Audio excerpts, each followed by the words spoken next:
ಕನ್ನಡ ಸ್ವಯಂ ಸೇವಕರ ಸಂಘದ ವತಿಯಿಂದ ಮಾಗಡಿಯಲ್ಲಿ 2000 ಅಡಿ ಉದ್ದದ ಕನ್ನಡ ಬಾವುಟ ಮೆರವಣಿಗೆ ಕಾರ್ಯಕ್ರಮ ನಡೆಸಲಾಯಿತು.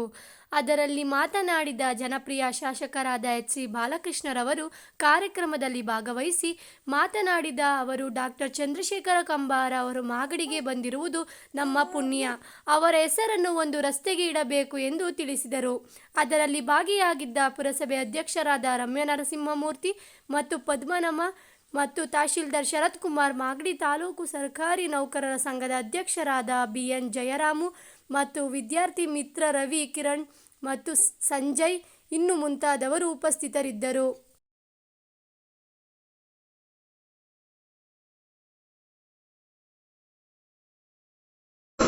ಇದರಲ್ಲಿ ವಿವಿಧ ಕನ್ನಡಪರ ಸಂಘಟನೆಗಳ ಸಂಯುಕ್ತ ಆಶ್ರಯದಲ್ಲಿ ಸುವರ್ಣ ಸಂಭ್ರಮ ಕನ್ನಡದ ಹಬ್ಬ, ಕನ್ನಡದ ಏಕೀಕರಣವಾಗಿ ಕರ್ನಾಟಕ ರಾಜ್ಯ ಅಂತ ಘೋಷಣೆಯಾಗಿ 50 ವರ್ಷ ಸಂದಿದೆ. ಇಂಥ ಒಂದು ಶುಭ ಸಂದರ್ಭದಲ್ಲಿ ನಾವೆಲ್ಲರೂ ಕೂಡ ಹೆಮ್ಮೆ ಪಟ್ಟಂತಹ ಕಾರ್ಯಕ್ರಮ ಇದೆ. ಯಾಕಂದ್ರೆ ನಮ್ಮ ಭಾಷೆಯ ಅತ್ಯುನ್ನತ ಪ್ರಶಸ್ತಿ ಜ್ಞಾನಪೀಠ ಪ್ರಶಸ್ತಿ, 8ನೇ ಕನ್ನಡಕ್ಕೆ ಬಂದಂತ 8ನೇ ಜ್ಞಾನಪೀಠ ಪ್ರಶಸ್ತಿಯನ್ನು ಪಡೆದಿರ್ತಕ್ಕಂಥ ಮೂರ್ತಿ ಚಿಕ್ಕದಾದರೂ ಕೀರ್ತಿ ದೊಡ್ಡದು ಅಂತಕ್ಕಂಥ ರೀತಿಯಲ್ಲಿ ಭವಿಷ್ಯ ಈ ಒಂದು ಇಡೀ ವಯಸ್ಸಿನಲ್ಲೂ ಕೂಡ ನಮ್ಮ ತಾಲೂಕಿಗೆ, ನಮ್ಮ ಪಟ್ಟಣಕ್ಕೆ ಬಂದು ನಮ್ಮೆಲ್ಲರೂ ಕೂಡ ಕನ್ನಡದ ಬಗ್ಗೆ ಅವರದೇ ಆದಂತಹ ಮಾತಿನ ದಾರಿಗಳಲ್ಲಿ ಸೇವೆಯನ್ನು ಬಂದಿರತಕ್ಕಂಥ ನಮ್ಮೆಲ್ಲರ ಪ್ರೀತಿಯ ಗೌರವ ಪೂರ್ವಕವಾದಂತಹ ಪದ್ಮಶ್ರೀ ಪದ್ಮಭೂಷಣ ಪ್ರಶಸ್ತಿಯ ಸಹಕಾರ ಕೊಟ್ಟಂತಹ ಡಾಕ್ಟರ್ ಶ್ರೀ ಚಂದ್ರಶೇಖರ ಕಂಬಾರ ಅವರಿಗೆ ನನ್ನ ಕ್ಷೇತ್ರದ ಜನತೆಯ ಪರವಾಗಿ ವೈಯಕ್ತಿಕವಾಗಿ ಅವರಿಗೆ ನಾನು ಅಭಿನಂದನೆಯನ್ನ ಈ ಸಂದರ್ಭದಲ್ಲಿ ಇಷ್ಟಪಡ್ತೇನೆ. ಅದೇ ರೀತಿ ವೇದಿಕೆ ಇರತಕ್ಕಂಥ ಎಲ್ಲ ಅನೇಕ ಗಣ್ಯರೇ, ಯಾಕಂದ್ರೆ ಅವರು ಹೇಳಿದ್ರು ನಮ್ಗೆ ನೋಡ್ಬಿಟ್ಟು ಎಷ್ಟೋ ಜನ ಮಾತಾಡ್ತಾರ ಅಂತೇಳಿ, ಗಾಬರಿ ಅವರು ವೇದಿಕೆ ಎಷ್ಟೋ ಜನ ಭಾಷಣ ಮಾಡ್ತಾರೆ ಅಂತೇಳಿ ಎಲ್ಲರೂ ಗಾಬರಿ ಆಗೋದು. ಇವತ್ತು ನಮ್ಮ ಜಿಲ್ಲೆಯ ಸಾಹಿತ್ಯ ಪರಿಷತ್ ಅಧ್ಯಕ್ಷರು ನಾಗೇಶ್ ಅವರಿದ್ದಾರೆ. ಪ್ರಮುಖವಾಗಿ ಪ್ರಾಸ್ತಾವಿಕವಾಗಿ ನುಡಿದಂತ ನಮ್ಮ ಕನ್ನಡ ಸಾಹಿತ್ಯ ಪರಿಷತ್ತಿನ ಅಧ್ಯಕ್ಷರಾದಂತಹ ಸನ್ಮಾನ್ಯ ಪದ್ಮನಾಭರು ಈ ಕಾರ್ಯಕ್ರಮದ ಪ್ರಮುಖ ರೂವಾರಿಗಳು. ಇವತ್ತು ಜ್ಞಾನಪೀಠ ಪ್ರಶಸ್ತಿ ಪಡೆದಿರ್ತಕ್ಕಂಥ ಚಂದ್ರಶೇಖರ್ ಕಂಬಾರ ಅವರನ್ನ ಮಾಗಡಿಗೆ ಕರ್ಕೊಂಡು ಬಂದಂತ ಕೀರ್ತಿ ಏನಾದ್ರು ಇದ್ರೆ ಅದು ಪದ್ಮನಾಭಗೆ ಸಲ್ಲಬೇಕು ಅಂತ ಈ ಸಂದರ್ಭದಲ್ಲಿ ಹೆಮ್ಮೆಯಿಂದ ಹೇಳಬೇಕಾಗ್ತದೆ. ಯಾಕಂದ್ರೆ ನನಗೆ ಗೊತ್ತಿದ್ದಕ್ಕೆ ಈ 8 ಜನ ಜ್ಞಾನಪೀಠ ಪ್ರಶಸ್ತಿ ಪಡೆದಿರ್ತಕ್ಕಂಥವ್ರು ಯಾರು ಗೊತ್ತಿಲ್ಲ. ನಾವೆಲ್ಲರ ಸೌಭಾಗ್ಯ ಇದು. 8ನೇ ಜ್ಞಾನಪೀಠ ಪ್ರಶಸ್ತಿ ಪಡೆದಿರ್ತಕ್ಕಂಥ ಕಂಬಾರ ಪಡೆದಿರ್ತಕ್ಕಂಥದ್ದು ನಮ್ಮೆಲ್ಲರ ಸೌಭಾಗ್ಯ. ಈಗ ನೀವು 2 ಗೀತೆಗಳನ್ನ ಹಾಡುಗಳನ್ನ ಕೇಳಿದ್ರಿ ನೀವು. ಜೈ ಭಾರತ ಜನನೀಯ ತನುಜಾತೆ, ಜೈ ಕರ್ನಾಟಕ ಮಾತೆ, ರೈತ ಗೀತೆಯನ್ನು ಕೂಡ ಕೇಳಿದ್ರಿ. ಅದನ್ನ ಬರೆದಂತವರು ನಮ್ಮ ರಾಜ್ಯದ, ನಮ್ಮ ಕನ್ನಡದ ಜ್ಞಾನಪೀಠ ಪ್ರಶಸ್ತಿ ಪಡೆದಂತ ಮೊದಲನೇ ಕವಿ ಕುವೆಂಪು.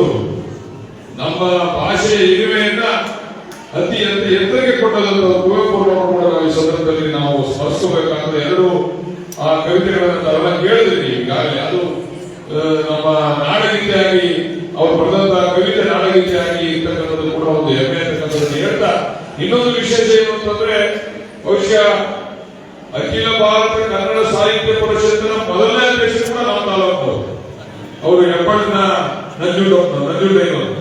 ಬಹುಶಃ ಅಖಿಲ ಭಾರತ ಕನ್ನಡ ಸಾಹಿತ್ಯ ಪರಿಷತ್ತಿನ ಮೊದಲನೇ ಅಧ್ಯಕ್ಷರು. ಬಹುಶಃ ಈ ಸಮಿತಿ ಸದಸ್ಯರು ಕೂಡ ಮೊದಲನೇ ಸದಸ್ಯರು ಕೂಡ ಅವರೇ ಅಂತ ಕಾಣಿಸ್ತದೆ. ಅನೇಕ ಈ ಕೆಂಪೇಗೌಡರ ನಾಡಿನಲ್ಲಿ ಅನೇಕ ಜನ ಕವಿಗಳನ್ನು ನಾವು ನೋಡಬಹುದು. ನಮ್ಮ ಕಲ್ಲುಮಂಗಲದ ಶ್ರೀಕಂಠೇಶ್ವರ ಬಗ್ಗೆ ಪದ್ಮನಾಭ ಅವರು ಹೇಳಿದ್ರು. ನಮ್ಮ ಮೋಟ್ಗಾನಹಳ್ಳಿಯ ಮಾದೇವ ಶಾಸ್ತ್ರಿಗಳು, ನಾಸರದ ಬಸಪ್ಪ ಶಾಸ್ತ್ರಿಗಳು, ಸರ್ವಶ್ರೀ ಚೆನ್ನಮ್ಮ, ಈ ರೀತಿ ಅನೇಕ ಕವಿಗಳನ್ನ ನಮ್ಮ ಸಿದ್ದಿಗೇನವರು, ಅವರಿಗೆ ದಲಿತ ಕವಿಗಳ ಪಡ ಅವರು ನಮ್ಮೆಲ್ಲರ ಹೆಮ್ಮೆಯ ಕವಿ, ನಮ್ಮೆಲ್ಲರ ಹೆಮ್ಮೆಯನ್ನ ಸಿದ್ಧಿಗೆಯನ್ನು ಕೂಡ ನಾವು ಈ ಸಂದರ್ಭದಲ್ಲಿ ಸ್ಮರಿಸಬೇಕಾಗ್ತದೆ. ಅಂದ್ರೆ ನಮ್ಮ ತಾಲೂಕಿನಲ್ಲಿ ಕೂಡ ಒಂದು ಸಾಹಿತ್ಯದ ಅಭಿರುಚಿ ಮತ್ತು ಸಾಹಿತ್ಯದ ಶ್ರೀಮಂತಿಕೆಯನ್ನು ಕೊಟ್ಟೋದಂತವರೆಲ್ಲ ಅನೇಕ ಜನ ಮಹನೀಯರನ್ನು ಕೂಡ ನಾವು ಈ ಸಂದರ್ಭದಲ್ಲಿ ಸ್ಮರಿಸಿಕೊಂಡ ಹೆಚ್ಚಿಗೆ ಸಮಯ ತೆಗೆದುಕೊಳ್ಳೋದು ಬೇಡ. ಇವತ್ತು ಅವರ ಜ್ಞಾಪಕಾರ್ಥಕವಾಗಿ ಕಂಬಾರವರ ಜ್ಞಾಪಕಾರ್ಥವಾಗಿ ಇವತ್ತು ನಮ್ಮ ಪಟ್ಟಣದ ಒಂದು ರಸ್ತೆಗೆ ಅವರ ಹೆಸರನ್ನ ಇಡಬೇಕು ಅಂದ್ರೆ ನಾವು ನಮ್ಮ ಪುರಸಭಾ ಅಧ್ಯಕ್ಷರು ಈ ಸಂದರ್ಭದಲ್ಲಿ ಮನವಿಯನ್ನು ಮಾಡಿದ್ದಾರೆ. ಅವರು ನಮ್ಮ ತಾಲೂಕಿಗೆ ಬಂದು ಹೋಗಿರ್ತಕ್ಕಂಥ ನೆನಪಿಗೋಸ್ಕರ ಅವರ ಹೆಸರನ್ನ ಆ ಒಂದು ರಸ್ತೆಗೆ ನಾವು ನಾಮಕರಣ ಮಾಡಬೇಕು ಅಂತಕ್ಕಂಥ ಮನವಿಯನ್ನು ಕೂಡ ಈ ಸಂದರ್ಭದಲ್ಲಿ ಮಾಡ್ತಾ ಇವತ್ತು ಏನು ತಾವು ಈ ಒಂದು ಕನ್ನಡ ಭವನವನ್ನು ಕಟ್ಟಬೇಕು ಅಂತಕ್ಕಂಥ ತೀರ್ಮಾನ ಮಾಡಿದ್ದೇವೆ. ಜಾಗ ಕೂಡ ಗುರುತಿಸಿದ್ದೇವೆ. ಅದಕ್ಕೆ ಹಣನ ಕೂಡ ಬಿಡುಗಡೆ ಮಾಡಿಕೊಡ್ತೇನೆ. ನಮ್ಮ ಭಾಷೆ, ನಮ್ಮ ಹೆಮ್ಮೆ, ಅದನ್ನ ನಾವೆಲ್ಲರೂ ಕೂಡ ಉಳಿಸಬೇಕಾಗ್ತದೆ. ಆದ್ರೆ ಇವತ್ತು ನಾವು ಪ್ರಪಂಚಾದ್ಯಂತ ನಾವು ನಮ್ಮ ಮಕ್ಕಳು ವಿದ್ಯಾಭ್ಯಾಸ ಇರ್ಬೋದು ಅಥವಾ ಉದ್ಯೋಗವನ್ನು ಅದಕ್ಕೆ ಹೋಗ್ಬೇಕಾದ್ರೆ ಬೇರೆ ಭಾಷೆ ಅವಶ್ಯಕತೆ ಇದೆ, ಇಂಗ್ಲಿಷ್ ಭಾಷೆ ಅವಶ್ಯಕತೆ ಕೂಡ ಇದೆ. ಆದ್ರೂ ಕೂಡ ನಮ್ಮ ತಾಯಿ ನಾಡನ್ನ ಗೌರವಿಸ್ತಕ್ಕಂಥದ್ದು ನಮ್ಮೆಲ್ಲರ ಆದ್ಯ ಕರ್ತವ್ಯ. ನಮ್ಮ ಭಾಷೆಯನ್ನ, ತಾಯಿ ಭಾಷೆಯನ್ನ ಗೌರವಿಸ್ತಕ್ಕಂಥದ್ದು ನಮ್ಮೆಲ್ಲರ ಆದ್ಯ ಕರ್ತವ್ಯ.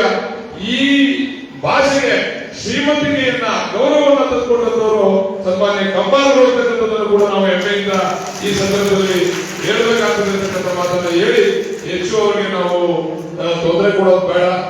ಈ ಒಂದು ಕಾರ್ಯಕ್ರಮಕ್ಕೆ ನಮ್ಮ ಮಾತಿಗೆ ಹೋಗ್ಬಿಟ್ಟು ಬಂದಿದ್ದಾರೆ. ನಿಮ್ಮೆಲ್ಲರ ಪರವಾಗಿ ಮತ್ತೊಮ್ಮೆ ಅವರಿಗೆ ನಾನು ಧನ್ಯವಾದಗಳನ್ನ ತಿಳಿಸ್ತಾ ನನ್ನ ಮಾತುಗಳನ್ನು ಮುಗಿಸ್ತೇನೆ. ನಮಸ್ಕಾರ.